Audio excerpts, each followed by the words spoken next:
We are blessed. We have Leslie and Sarah Taylor here with us from the Deerfoot Church of Christ in the Tokyo area.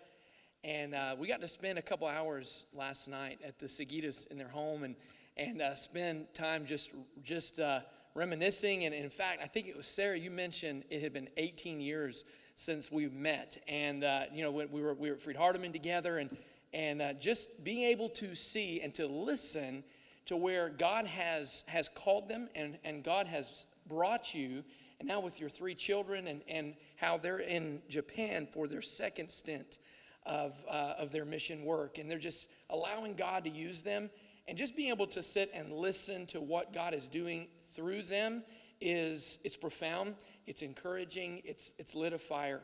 And I'm so thankful that Leslie is here to bring a message for us for the devotional and for the class. And so I don't want to take any more of your time, Leslie.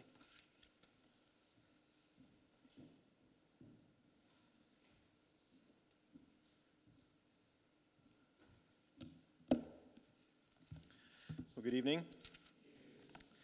I was noticing in the song we were singing before, in Send the Light, you have that phrase, we've heard the Macedonian call. And whenever we worked in Matsudo between 2012 and 2017, we worked with Steve and Debbie Carroll, and Steve liked his dad jokes, and so he would say with that song, he always talked about the Macedonian call instead of the Macedonian call. So I don't know that everyone has heard the Macedonian call, but we have, and I'm glad to get to talk to you about that tonight. But first, I want to share an experience I had just a little bit earlier this week. Yes, it was this week. It's been a kind of blur, so I don't remember exactly everything. But anyway, so when what was last year, my grandfather passed away.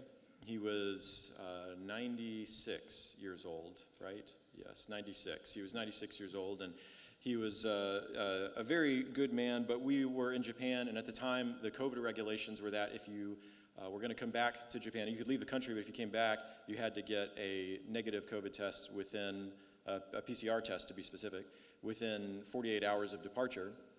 And coming back for a funeral, and my grandfather was the fire chief of Pensacola, and actually over the whole regional area, so he was very well known. And I kind of knew that if we went there at the time, there was a chance that at least one of us would get it. And even if I just went by myself, but I got it, then the chances that I wouldn't be able to come back to Japan for months, because I have to wait until the thing turns negative. So I wasn't able, unfortunately, to go. But just like we did here, we did the video call here that Wednesday night. So I was able to preach his funeral from my office at home at midnight in Japan. So a kind of different experience, sitting there looking at a camera in my suit in my office at midnight. But anyway, so it was kind of sad. Obviously, it was very sad for a variety of reasons, to not be able to be there to be able to be there at my grandfather's funeral. And so this time when we went back to my hometown, Pensacola, I was able to go visit his grave. So that was a very special and emotional time for me. But as I was walking around, there's actually quite a few relatives who were buried in that particular graveyard. And so I was walking around, and my mom was showing me some different places. And as I was walking around, I saw, actually, when I was standing at my grandfather's grave, I looked down and I thought it was a person, but they were standing very still, and I eventually realized, I think it's a statue of some kind, because it actually had color to it. It wasn't just like a gray statue, it was like kind of blue. And so when I walked down, I passed by it, and I saw that, I guess maybe it was Catholic, I don't really know, but it was a statue of Mary, but instead of just a statue of Mary, underneath Mary's foot was a snake.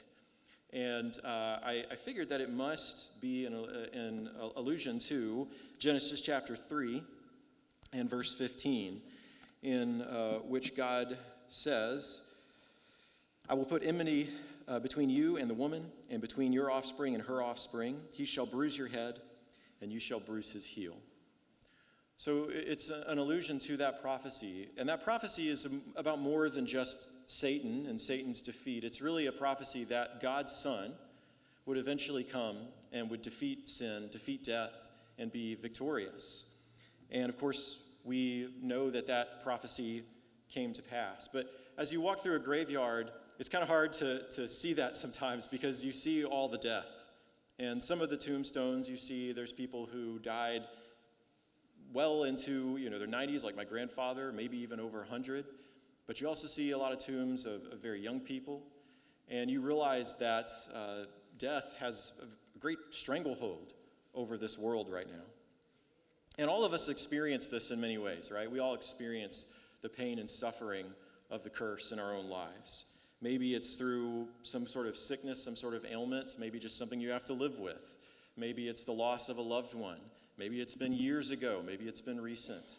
Maybe any number of things, just pains and suffering that we deal with. And so we all experience these things. But again, in Jesus, that prophecy has been fulfilled. And the fullness of it, the consummation, is to come.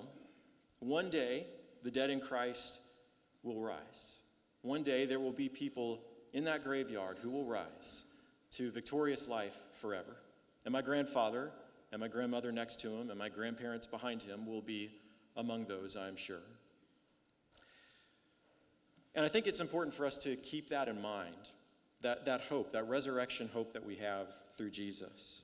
Because as we go into the next week, as you're going into the next week, some of those pains, some of those trials are probably on your heart. Maybe you're dealing with some of those ailments, some of those problems.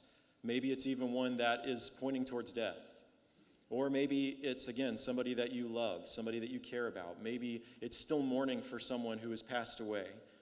Or maybe it's just the trials of sin, the temptations and struggles to try to be the person that we want to be more like Jesus. Maybe it's that.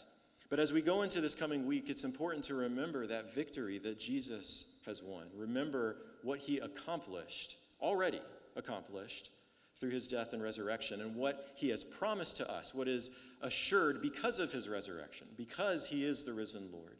We can know for certain that that day is going to come when the curse is fully lifted, and we, through Christ, are freed from it. And so what we want to do as we go into the coming week and we face all the challenges, whatever life may throw at us, is we want to remember that if we are a Christian, if you are a Christian, then the power that raised Jesus from the dead now lives in you. The power that raised Jesus lives in you. And you can walk by that power this week. That power can enable your life, can enable your heart, your attitude, your behavior in the coming week. And so we have to walk by that power. By the Spirit, your life can be transformed more and more into the image of Jesus Christ. So as you go into this week, don't try to do it by your own power. Don't try to say it's all about me. Rely on what Jesus has done, what he has given freely to you through his death and resurrection. And at the same time, don't forget what is certainly coming. That day is coming, and it's going to be a beautiful day. We only have even the smallest glimpse right now of maybe what that will be like, but we know that it is going to be amazing. That day when God destroys death. Death is done away with. You don't even have to think about it anymore.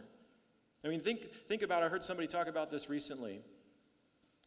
What if you knew that there was no more sin? One of the basic things that would be gone is, for example, theft. So imagine a world where you didn't even have to have locks on your doors. You didn't have to have passwords.